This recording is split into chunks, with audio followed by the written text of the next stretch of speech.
Hello दोस्तों, smart alert channel पर आपका बहुत बहुत स्वागत है। दोस्तों, आज हो गया है 9 मई 2020 दिन शनिवार। बात करेंगे आज के मुख्य समाचार टुडेज ब्रेकिंग न्यूज अपडेट के बारे में। दिल्ली से मजदूरों को उनके राज्यों में छोड़ने के लिए श्रमिक ट्रेन की शुरुआत हो गई है। 20 जिलों के 1203 प्रवासी मजदूरों को लेकर डीडीयू स्टेशन पहुंची श्रमिक स्पेशल ट्रेन। लोग बोले थैंक यू योगी जी। दोस्तों, इस राज्य ने पब, बार, रेस्टोरेंट आदि जगह पर शराब बेचने की अनुमति दे दी है, वो भी एमआरपी रेट पर। सिर्फ उन्हें परोसने की अनुमति नहीं है। दोस्तों, शराब बेचने पर सुप्रीम कोर्ट का बड़ा फैसला। राज्य सरकारों को बोला ऑनलाइन बिक्री और होम डिलीवरी पर विचार करें। स्वास्थ्य मंत्रालय ने बोला हमें वायरस के साथ जीना सीखना होगा। दोस्तों, अगली बड़ी खबर आ रही है सीबीएसई की तरफ से। दोस्तों, यहाँ पर हाई स्कूल और 12th के जो एग्जाम बचे हुए हैं, उन एग्जाम की एचआरडी मिनिस्टर ने जानकारी दी है कि 1 तारीख से लेके 15 जुलाई के बीच में इनको संपन्न किया जाएगा। दोस्तों, खबरों में और भी बहुत कुछ है, जानेंगे इस वीडियो में, तो बने रहिएगा। और आपको बता दें, अगर अभी तक आपने हमारे चैनल को सब्सक्राइब नहीं किया है तो जल्दी से इसे सब्सक्राइब कर लीजिए, जिससे कि आगे जितने भी गवर्नमेंट की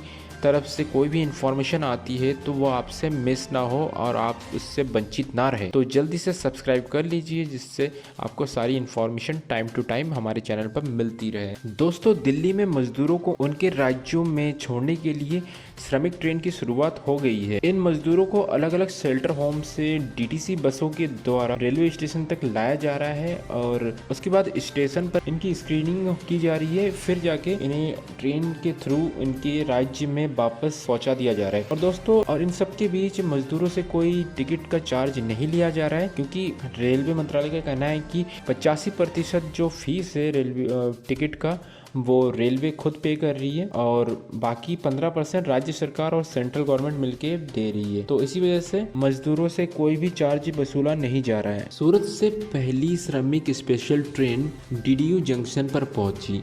इस स्पेशल ट्रेन में तकरीबन 1203 लोग सवार थे, जबकि लोगों ने अपने घर तक पहुंचने के लिए सीएम योगी को शुक्रिया अदा किया। वैश्विक महामारी कोरोना वायरस के चलते देश में महानगरों में फंसे हुए लोगों की घर वापसी शुरू हो गई है। इस क्रम में सूरत से पहली श्रमिक special train DDU junction Mughalsarai पर पहुंची है। श्रमिक स्पेशल ट्रेन में तकरीबन 1203 लोग सवार थे, जिन्हें बैरिकेटिंग के जरिए अलग कर थर्मल स्क्रीनिंग के बाद बसों के जरिए उनके गृह जनपद के लिए रवाना कर दिया गया है। इस दौरान जिला प्रशासन के अलावा दीनदयाल उपाध्याय जंक्शन पर बड़ी संख्या में जीआरपी, आरपीएफ और चंदौली पुलिस के जवान मौजूद रहे। दोस्तों, इसी के साथ कर्नाटक सरकार की तरफ से एक बड़ी न्यूज़ निकल के आ रही है सामने। कर्नाटक सरकार ने फैसला लिया है कि पब, बार, रेस्टोरेंट में भी अब एमआरपी रेट पर शराब बेचने की अनुमति दी जाएगी।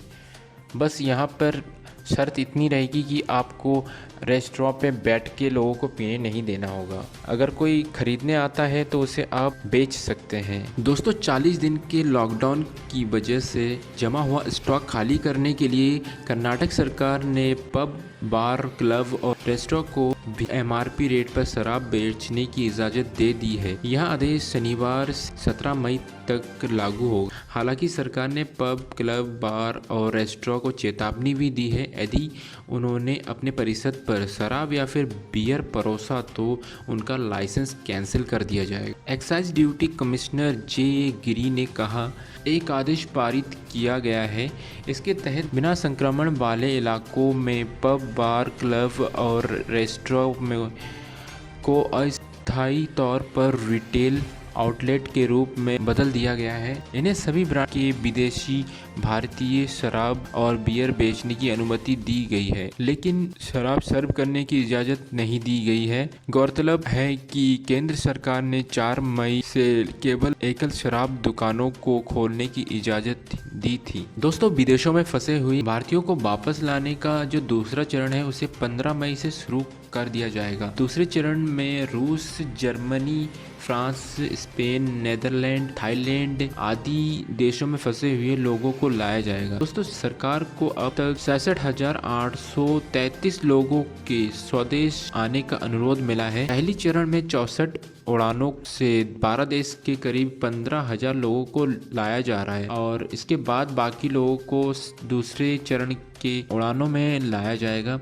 ये अभियान गुरुवार से शुरू हो गया था। चरणबद्ध तरीके से उन लोगों को लाया जाएगा जो सरकार द्वारा तय की गई श्रेणी में आते हैं। जिन लोगों का घर वापस आने के लिए अनुरोध मिला है उनमें से 34% छात्र और 30% प्रवासी कामगार है। इसके अलावा अल्पकालीन वीजा धारक, गर्भवती महिलाएं और मेडिकल इमरजेंसी वाले लोगों के आवेदन किए गए हैं।